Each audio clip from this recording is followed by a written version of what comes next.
Welcome back, warriors. I hope everyone's having a good day. So for those who are new to my channel, my name is Kiara. In my channel, we talk a lot about mental health related content. I always hope that my videos will fill you with hope, with some light. And I'm not at all a mental health professional, but I always use my experiences in hopes that it will help you navigate your way through whatever you may be going through. So if you haven't checked out my videos, please check them out. I have different topics for whatever is appealing to you, and please like, share, and subscribe. For today's topic, I want to talk about therapy and medication. Before I dive into that, also, if anyone has any suggestions, I'm always running out of topics, honestly. But if anyone has any ideas or wants to pitch in or wants whatever video you want me to talk about, a topic you want me to discuss in my videos, please email me. If you have me on social media, private message me. My email is in the description below. So, and my social media too. All right, so we can dive in.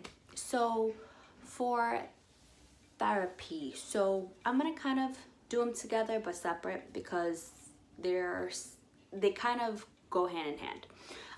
So when I was diagnosed, I had to be on medication and therapy. So because at that time I was going through a really severe, the severity of my case was really, I was suicidal and all that. So I definitely had no choice but to be in therapy and medication.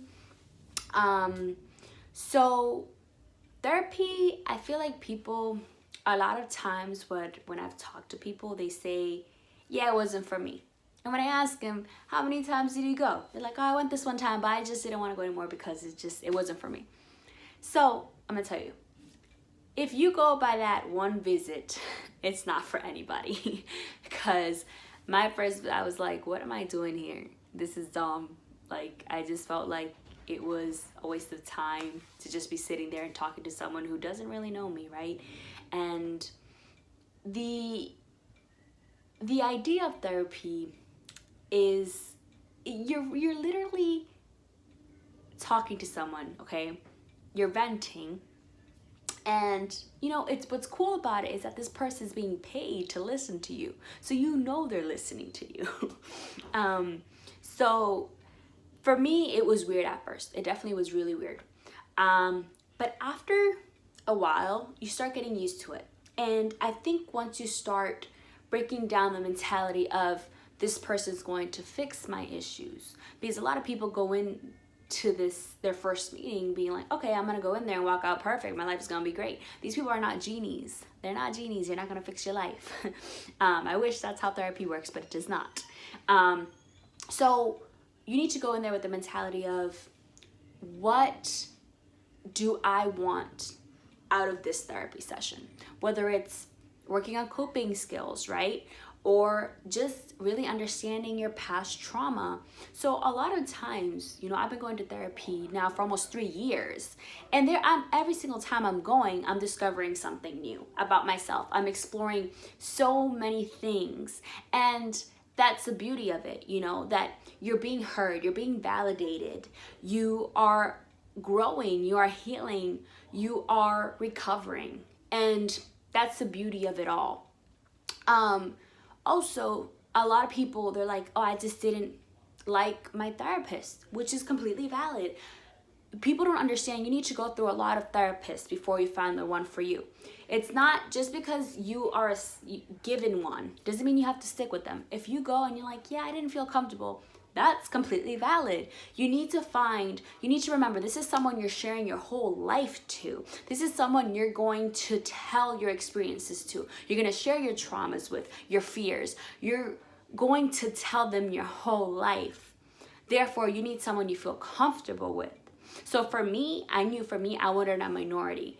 As a Latina, I wanted someone who would understand my struggles, who comes from a low-income family, who knows what I've gone through and that was my main thing. Some people, they might be lesbian, gay, part of the LGBTQ community, so they want someone they can relate to in that sense. So you can be as picky as you want, you know, if you want a person of color, a person who's part of the LGBTQ community, whatever it may be, you can be as picky as you want because this is the person you're sharing your life with.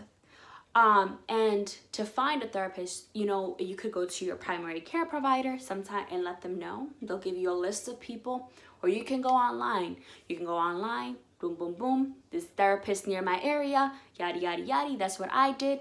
And it's so amazing. It's like they give you pictures, a bio of what they specialize in, whatever you've been through, depression, anxiety, PTSD, whatever it is, whatever you want that person to specialize in, you can just by a click of a button, click, click, click, boom, boom, boom, get a list. You go see the first person, you go to your therapist, you're like, the first visit, you're like, I didn't really like this person, cross them off. This person, they were all right, I don't know yet, question mark, cool. But just making a list, crossing them off, putting a star if they're an option, and finding the one for you until you narrow it down to your person, okay? Same with medication. Medication, people don't understand that there's tons of antidepressants, there's a ton of medication that treat specific illnesses, and just because a medication works for somebody doesn't necessarily mean it's gonna work for you, okay? So everybody reacts differently to different medication. So for me, I think I had to go through two antidepressants before I found the one that I felt was right for me. And you know, a lot of people are scared because they feel like they're gonna get addicted. You're not. You're prescribed specific dosage. It's not like they're just here, have fun, knock yourself out. That's not how it works. It's just like any other medication. You know, just how you would someone with diabetes would use insulin. This is your way of dealing with your depression, anxiety, your mental illness. It's you know, there's always this stigma against therapy and medication that, you know, you have to be crazy. You have to be, no. Sometimes you just need an extra boost, something that's gonna help you, because we can't do everything alone. And if you're like me, we wanna do everything alone. Like, I got it. No, sometimes it's okay to not got it, okay? Sometimes it's okay to take a step back and get that extra help. Seek that help, okay? You need to understand that we all go through similar experiences, okay? We're all in this world facing the same demons, and you're nothing out of this world. You're not this crazy alien that's the first person going through all of this, okay? We all go through our challenges in life. So just know that you don't have to deal with stuff alone. It's okay to ask for professional help. It's okay to seek help when you need it. It's okay to seek help before it gets bad, because a lot of people seek help after it's, you know, it's never too late to seek help. But it's really important that if you're already seeing red flags, or if you're already noticing some things that are off, or you're like, I just really don't feel okay, seek help. You don't have to wait for it to be really, really, really, really bad for you to seek help.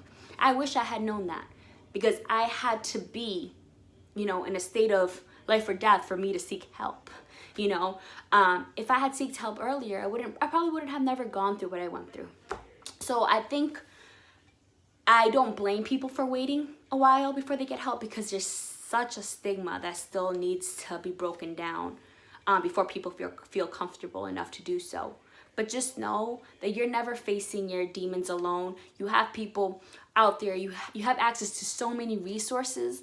Don't be scared to go out and explore these resources, to seek help when you need it, okay? So with that being said, I'm sending all my love, and just know you are never, ever, ever, ever alone.